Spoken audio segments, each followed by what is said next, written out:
Hey guys, and welcome back to Wisdom Wednesday. Today we have mortgage broker Alex Reid to talk to us today about 3 things that you should avoid at all costs before or through the process of purchasing a home up until the last day of closing. Welcome, Alex. Hi, thank you for having me. No, you're so welcome. All right, let's jump into it. What should we not do before buying a house? So the number one thing is employment, and that is changing employment, getting a raise, changing your hours. You might start working less because you're looking for new houses, and now we have to factor that into how we are calculating your income and what you're going to qualify for. Even getting a raise and getting a promotion. Now we can maybe no longer count your overtime employment, and that will just end up making you qualify for less because your overtime, your time and a half, you're probably still making less than what your raise was. Yeah.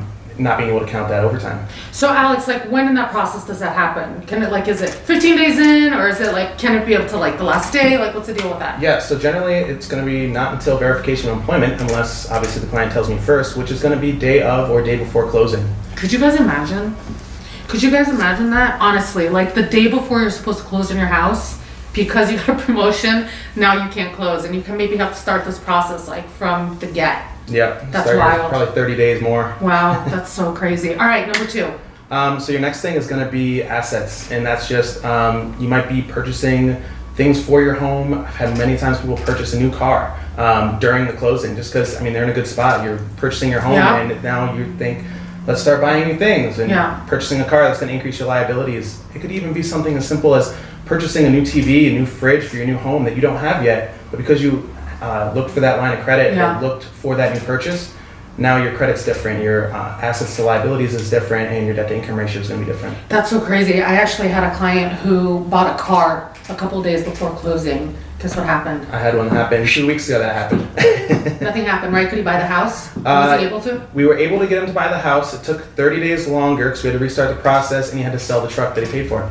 and he got a loss on it. So sad. All right, final, number 3. What do we got?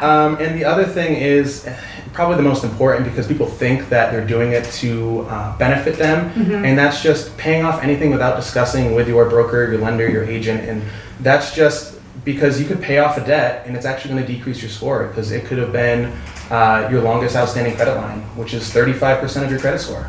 That is just so crazy. Yeah. Well, guys, lesson learned, right? I hope that you guys take this information. If you are in the process of buying a house, do not cut up your credit cards. Do not open up another line of credit. Don't go buying and spending any amounts of crazy money or accepting that promotion until after closing. Okay? If you guys are looking to buy a house, please be sure to contact Alex Reid. I will have his contact information on the message box. If you guys are looking to sell or buy a house, of course, I am here. Would love the opportunity to be interviewed. Of course, I always ask you guys to make sure you interview your agents and interview your mortgage broker. It's important that you guys jive and that it's the right person and right fit for you. All right, you guys, happy hump day. Have a good one.